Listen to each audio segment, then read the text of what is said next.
सो hey guys, मेरा नाम है अंकुर और आप देख रहे हैं अपना फेवरेट यूट्यूब चैनल। तो दोस्तों, जितने भी बच्चे जेल वार्डर, फायरमैन और घुड़सवार का एग्जाम दिए हैं, उनके दिमाग में ये चीज जरूर चल रहा होगा कि कितने बच्चे ऐसे हैं जो दोनों फॉर्म भरे हैं और कितने बच्चे ऐसे हैं जो सिंगल सिंगल फॉर्म भरे हैं। सिंगल का मतलब ये है कि जेल वार्डर का अलग और फायरमैन का अलग। दोस्तों, आप लोगों के नॉलेज के लिए एक बार थोड़ा सा मैं आप लोगों को बता दूं कि जेल वार्डर का 3012 पोस्ट था जो अलग वैकेंसी थी, और फायरमैन का 2065 पोस्ट और 102 पोस्ट घुड़सवार का, ये दोनों एक में वैकेंसी थी। मतलब 2 वैकेंसी था और शुरू में ये हुआ था कि दोनों का अलग अलग फीस लगेगा और दोनों का अलग अलग एग्जाम होगा। तो कुछ बच्चे ऐसे थे जो अलग अलग फॉर्म मतलब दोनों का अप्लाई किए थे, कुछ बच्चे ऐसे हैं जो एक ही फॉर्म अप्लाई किए थे। तो जेल वार्डर का ज्यादा वैकेंसी होने की वजह से जेल वार्डर में ज्यादा फॉर्म पड़े हुए हैं, और कुछ बच्चे ऐसे हैं जो दोनों फॉर्म अप्लाई किए थे। तो दोस्तों, बहुत से लोगों के अंदर ये चीज चल रहा होगा कि जो दोनों फॉर्म अप्लाई किए होंगे वो मेरिट में ज्यादा सुरक्षित होंगे, मतलब जो फाइनल रिजल्ट आएगा उनके होने की संभावनाएं ज्यादा होंगी, या फिर जो सिंगल फॉर्म अप्लाई किए थे उनके होने की संभावनाएं ज्यादा होंगी। तो दोस्तों, आज की वीडियो में हम इसी टॉपिक को बात करने वाले हैं। तो दोस्तों, आप लोगों के नॉलेज के लिए चलिए एक बार थोड़ा सा पहले आपको जो वैकेंसी का डिटेल है वो बता दूं। तो जैसा कि मेरे लिस्ट में है, जिसके लिए आज काफी मेहनत हुआ है दिन में, और सोचे कि क्यों ना डाटा सहित आप लोग को बताया जाए कि कितने बच्चे ऐसे हैं जो दोनों में फॉर्म अप्लाई किए थे और जो सिंगल में अप्लाई किए थे। तो दोस्तों, जैसा कि मैं देख पा रहा हूं कि जेल वार्डर का मेल के लिए 3012 पोस्ट था और फीमेल के लिए 626 पोस्ट था, और फायरमैन के लिए मेल का 2065 पोस्ट था, और हॉर्स राइडर के लिए 102 पोस्ट था। हम बात करते हैं एक ऐसे लिस्ट के बारे में जो कि आपको शायद सबूत के तौर पे दिखाने की जरूरत नहीं है, क्योंकि जितने लोगों ने फिजिकल दिया है वो लिस्ट देखे होंगे। तो दोस्तों, हम बात कर रहे हैं डीवीपीएसटी लिस्ट की। तो दोस्तों, डीवीपीएसटी में 14,429 लोगों ने, मतलब 14,429 लोगों को डीवीपीएसटी के लिए बुलाया गया था। अब इसका मतलब ये है कि जो जितनी वैकेंसी थी, लड़कों का 2.5 गुना और लड़कियों का 5 गुना बच्चों को डीवीपीएसटी के लिए बुलाया गया था। दोस्तों, इस डीवीपीएसटी लिस्ट में मैंने सिर्फ फायरमैन के लिए कितने लोगों ने अप्लाई किया था पहले ये छाटा, तो उसके अकॉर्डिंग जो निकला है उसमें 1948 लोग ऐसे हैं जो सिर्फ फायरमैन के लिए अप्लाई किए थे। मतलब जो 14,429 में जितने लोगों का नाम है उसमें 1948 लोगों के नाम के आगे सिर्फ लिखा फायरमैन।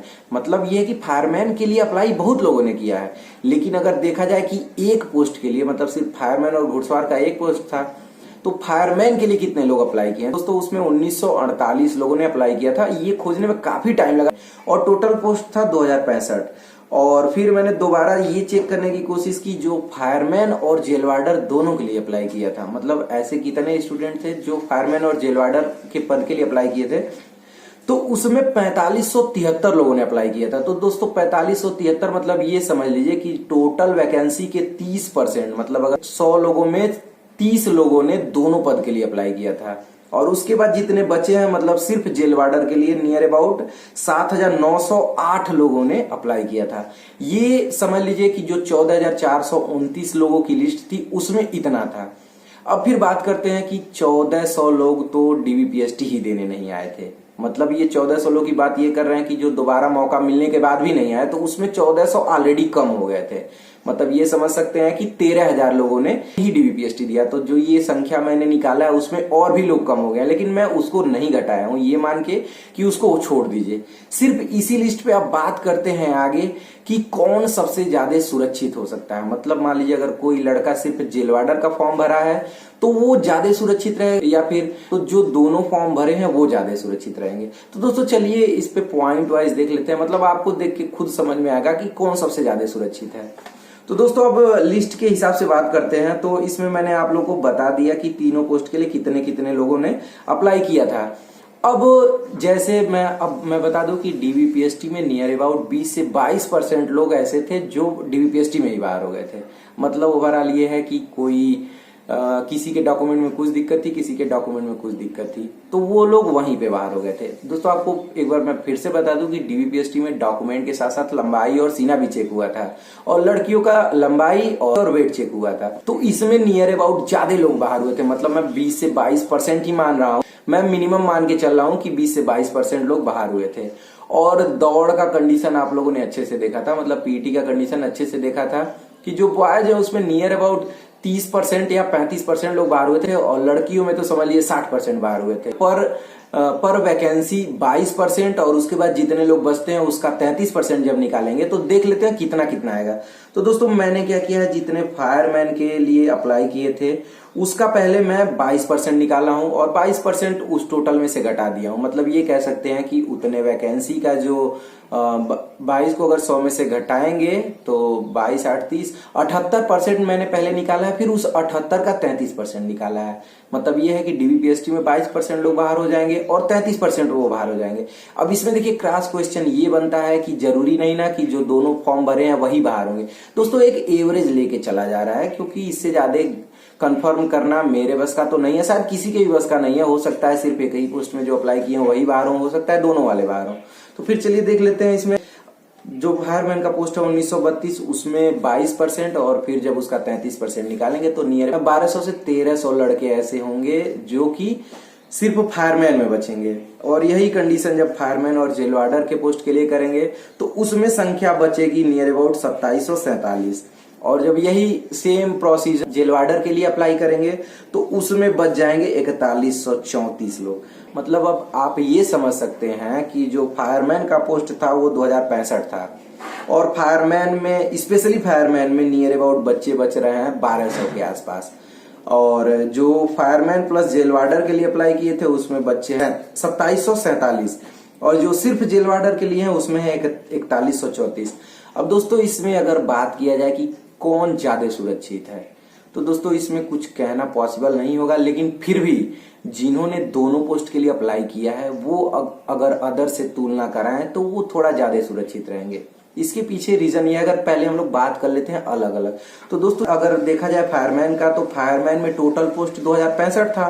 तो ये कहा जा सकता है कि जो सिर्फ फायरमैन का फॉर्म भरा है वो तो सब लोग सिलेक्ट हो जाएंगे, लेकिन ये कहना पॉसिबल नहीं होगा। क्योंकि क्या है कि जो लोग दोनों फॉर्म भरे होंगे अगर वो जेल वार्डर में नहीं सेलेक्ट होते हैं तो फायरमैन में उनका अगर नंबर ज्यादा होगा तो वो शायद हो सकता है जो सिर्फ फायरमैन के बच्चे हों उनको बाहर कर सकते हैं।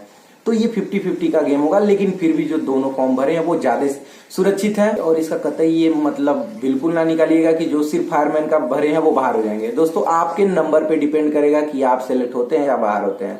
तो दोस्तों फिर देख लेते हैं फायरमैन प्लस जेल वार्डर में कितने लोग बचे हैं। तो दोस्तों फायरमैन प्लस जेल वार्डर में 2747 लोग हैं और जेल वार्डर में 4134 है। तो अगर इन दोनों को जोड़ दिया जाए तो नियर अबाउट 6700 बच्चे हैं और जो सिर्फ फायरमैन का भरे हैं उसमें 1100 कुछ बच्चे हैं। मतलब 800-900 पोस्ट उधर है और 3000 ये है। अगर ओवरऑल 4000 पोस्ट माना जाए तो 4000 में 6700 बच्चों को एडजस्ट करना है। मतलब ये है कि नियर अबाउट 2700 बच्चे जो है वो बाहर हो जाएंगे। लेकिन अगर ओवरऑल जोड़ा जाए तो जो टोटल बच्चे हैं, जहां तक मेरा जो एनालिसिस है उसके हिसाब से 2000 या 1700 के आसपास बच्चे हैं जो टोटल पोस्ट से एक्स्ट्रा हो रहे हैं। मतलब ये है कि जो 1600-1700 बच्चे हैं वही बाहर होंगे। तो इस वजह से ये कंफर्म कह पाना मुश्किल है कि सबसे ज्यादा सुरक्षित कौन है।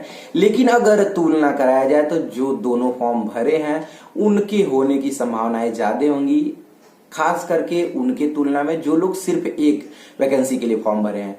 अगर इसमें ये देखा जाए कि किस पोस्ट का जो मेरिट है वो हाई जा सकता है तो दोस्तों इसमें एकदम 100% माना जा सकता है कि जो जेल वार्डर का पोस्ट है उसमें मेरिट हाई जा सकता है, क्योंकि उसमें पोस्ट ज्यादा था। अगर जो लोग सिंगल फॉर्म भरने वाले थे उनके दिमाग में ये था कि जेल वार्डर को ही भरते हैं, क्योंकि इसमें 3012 पोस्ट है। तो इस वजह से इस वैकेंसी में ज्यादा कैंडिडेट ने फॉर्म भर रखा था, तो इस वजह से इसका मेरिट ज्यादा जाएगा। अब थोड़ा सा गेम चेंजर प्रेफरेंस भी साबित होगा। मतलब ये है कि मान लीजिए जेल वार्डर का मेरिट ज्यादा जाता है, फिर उसके बाद उससे नीचे फायरमैन, फिर उसके बाद उससे नीचे हॉर्स राइडर मतलब घुड़सवार। लेकिन मान लीजिए जिसका मेरिट ज्यादा है वो सेकंड वाले को वरीयता दे दिया, या फिर हो सकता है किसी ने घुड़सवार को वरीयता दे दिया, तो उससे दोस्तों फायदा ये होगा कि जो नीचे वाला है वो ऊपर जा सकता है। मतलब कुल मिला के डकवर्थ लुईस नियम कह सकते हैं इसको। मतलब कि आपको पता तो चलेगा कि कौन सी टीम जीती, लेकिन किस रूल के अनुसार जीती ये कहना बिल्कुल पॉसिबल नहीं है। तो इस वजह से मैं सोचा कि क्यों ना इस पॉइंट पे आप लोगों से बात किया जाए। मतलब कितने लोग ऐसे हैं जो सिंगल फॉर्म डालें, कितने लोग ऐसे हैं जो डबल फॉर्म डालें। दोस्तों ये चीज मैंने डीबीपीएसटी लिस्ट से चेक किया। अगर आप लोगों को नहीं विश्वास है तो आप डीबीपीएसटी लिस्ट चेक कर सकते हैं और काउंट कर सकते हैं, काउंट में कोई गड़बड़ी नहीं है। तो दोस्तों आई होप कि आप लोग अच्छे से समझ गए होंगे कि कौन से कैंडिडेट ऐसे हैं जो अपने आप को थोड़ा सा सेफ मान सकते हैं और कौन से कैंडिडेट ऐसे हैं जिनका सिलेक्शन थोड़ा सा रिस्की हो सकता है। मतलब ये है कि वो अपने आप को बाहर ना समझे, उनका भी सिलेक्शन हो सकता है। लेकिन दोस्तों मैं ये जरूर कह सकता हूं कि जितने पोस्ट हैं उतने ही बच्चे फाइनल सेलेक्ट होंगे, उसके बाहर जितने भी होंगे जिनका नंबर कम होगा वो लोग बाहर हो जाएंगे। चाहे उन लोगों को इन बातों का बुरा लग रहा होगा, लेकिन फिर भी ये तो आप लोग को मानना ही पड़ेगा। फिर अब आते हैं लड़कियों के बारे में। तो लड़कियों की संख्या इतनी कम है, मतलब ये मान सकते हैं कि जितने पोस्ट हैं शायद उससे हो सकता है एक आध लोग कम भी हो जाए, क्योंकि डीवीपीएसटी में भी लोग बाहर हुई हैं। और दौड़ में तो कंडीशन ये था, मतलब फिजिकल में कंडीशन ये था कि 100 में से 40-45 ऐसे ही लड़कियां क्वालिफाई कर रही थी। तो इस वजह से लड़कियां जितना भी पीटी क्वालिफाई कर ली हैं वो अपने आप को लगभग ये मान के चलें कि उनका सिलेक्शन तय है। बहुत अगर बैड लग रहा तभी ऐसा चांस आता है कि वो बाहर होंगी। मतलब डाटा देखिए एक्चुअल किसी के पास नहीं है, ना कि बोर्ड और ना ही बोर्ड ने ये कहीं रिलीज किया है कि इतने लोग पास हुए हैं, ऐसे हुआ है। जैसे रोजाना दौड़ होती थी तो रोजाना लिस्ट लग जाता था, लेकिन रोजाना कौन अंदर से क्लिक कर पाएगा, क्योंकि बोर्ड जब तक नहीं देगा तब तक आपको अंदाजा ही लगाना है। तो दोस्तों अगर अंदाजा लगाना है तो क्यों ना सटीक चीजों पे अंदाजा लगाया जाए, मतलब जो ऑलरेडी बोर्ड ने दिया है। तो ये जो मैं बात कर रहा हूँ वो डीबीपीएस लिस्ट के ही अनुसार बात कर रहा हूँ। तो आई होप कि आप लोग अच्छे से समझ गए होंगे कि कितने लोग ऐसे हैं जो सिंगल फॉर्म डाले थे, कितने लोग ऐसे हैं जो डबल फॉर्म डाले थे, और कौन ऐसा है जो थोड़ा सेफ है, और कौन लोग ऐसे हैं जिनका सिलेक्शन में थोड़ा सा कंफ्यूजन है। तो दोस्तों आई होप कि आप लोग को वीडियो अच्छा लगा होगा। अगर वीडियो अच्छा लगा है तो वीडियो को लाइक जरूर करिएगा, अपने उन दोस्तों तक वीडियो को जरूर शेयर करिएगा जो लोग भी इस वैकेंसी में एज अ वैकेंट के तौर पर जुड़े हुए हैं। और जितने नए दोस्त चैनल से जुड़े हैं वो चैनल को सब्सक्राइब कर लें, ताकि जितने भी आगे वीडियो आती है उसका नोटिफिकेशन उन लोगों तक सबसे पहले पहुंचे और वो लोग इस जानकारी से तुरंत अपडेट हो जाए। तो दोस्तों चलिए मिलते हैं नेक्स्ट वीडियो में, तब तक के लिए जय हिंद, वंदे मातरम।